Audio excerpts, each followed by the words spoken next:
ഇന്ന് നമ്മൾ കുറച്ചധികം ബീഫ് വരട്ടിയാലോ. ഞാനിവിടെ 6 കിലോ ബീഫാണ് എടുത്തത്. അപ്പം നമുക്ക് എങ്ങനെ ഉണ്ടാക്കണമെന്ന് നോക്കാം. ഒരു മിക്സിയിലേക്ക് കുറച്ചധികം ഇഞ്ചിയും ചീരുള്ളിയും വെളുത്തുള്ളിയും കൂടെ ചതച്ചെടുക്കുക. ഇനി കഴുകി വൃത്തിയാക്കി വെച്ചിട്ടുള്ള ബീഫ് ഒരു ചട്ടിയിലേക്ക് ഇട്ടെടുത്തിട്ട് നമ്മൾ നേരത്തെ ചതച്ച് വെച്ച വെളുത്തുള്ളി, ഇഞ്ചി, ചീരുള്ളിയും കൂടെ ചതച്ചത് നല്ലോണം പേസ്റ്റ് ആവേണ്ട ചതച്ചത് ഇട്ടെടുക്കുക. ഞാനിവിടെ കയ്യിലിൻ്റെ കണക്കിലാണ് മസാലപ്പൊടി ചേർക്കുന്നത്. കയ്യിൽ മഞ്ഞൾപ്പൊടി, 2 കയ്യിൽ മല്ലിപ്പൊടി, ഒരു 2.5 കയ്യിൽ മുളക് പൊടിയും കൂടെ ഇട്ടിട്ട് കുറച്ചധികം കുരുമുളക് പൊടി ഇട്ട് കൊടുക്കുക. കുറച്ചധികം ഉലുവ ഇട്ട് കൊടുക്കുക.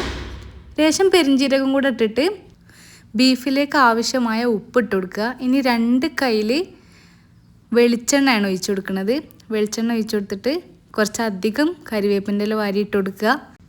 ഇനി അത് ബീഫിൻ്റെ എല്ലാ ഭാഗത്തേക്കും മസാല എത്തുന്ന വിധത്തിൽ നന്നായിട്ട് തിരുമ്മി കൊടുക്കുക. കൈ വെച്ചിട്ട് നന്നായിട്ട് എല്ലാ ഭാഗത്തേക്കും മസാല എത്തുന്ന രീതിയിൽ കുഴച്ച് കൊടുക്കുക. കുറച്ചധികം നേരം ഇങ്ങനെ ചെയ്തുകൊണ്ട് നിൽക്കുക. അപ്പോഴാണ് നമ്മളിട്ട മസാലയൊക്കെ ഇറച്ചിയിലേക്ക് ഇറങ്ങുള്ളൂ.